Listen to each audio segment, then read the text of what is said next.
Assalomu alaykum aziz kuzatuvchilar. Mana kavar degan o'simlik mana. Ko'pchilik buni yulib tashlaydi. Biz ham o'zimiz ham bilmasdik, yulib tashardik. Hammani bo'lmasa ham ancha-muncha odamning uyida bor bu narsa. Tikonida boshqacha turi gullaydigan dori bor ekan.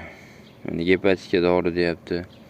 Allergiyaga, yodga boy deyapti, bo'qoqqa, qizilungach, ichak, nafas yo'llari kasalliklariga, anginaga dori ekan.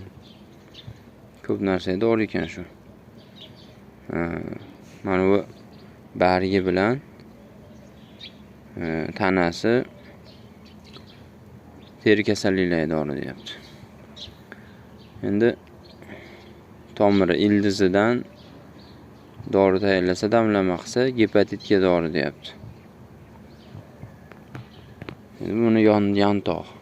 Yantog' ham oshqozonga, ichak yo'llariga, ancha-muncha nimalarga dori.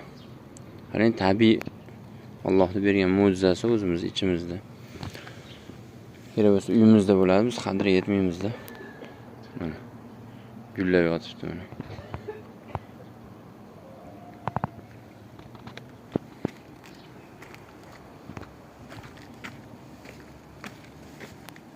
Mana yantog', kavardi mana hali gullamagani kichkinasi. Yantog' mana.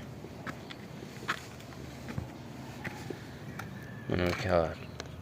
Mana shu mevasi yetilganini tuzlab, damlama qilib tuzlab qo'yishar ekan, tuzlagan holatda ovqatga qo'shib ham yeyishar ekan Yevropada. Eng qimmat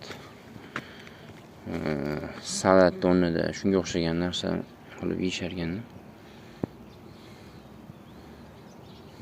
Boyligimizni qaranglar. O'zbekistondan eksport qilishyapti ekan hozir Yevropaga, butun jahon bo'yicha. Shuni mevasini, shuni mahsulotini.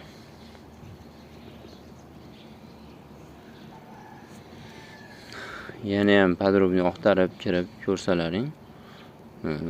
Yana qo'shimcha nimalarga davoligi. Mana gulini deyapti, allergiyaga davo deyapti.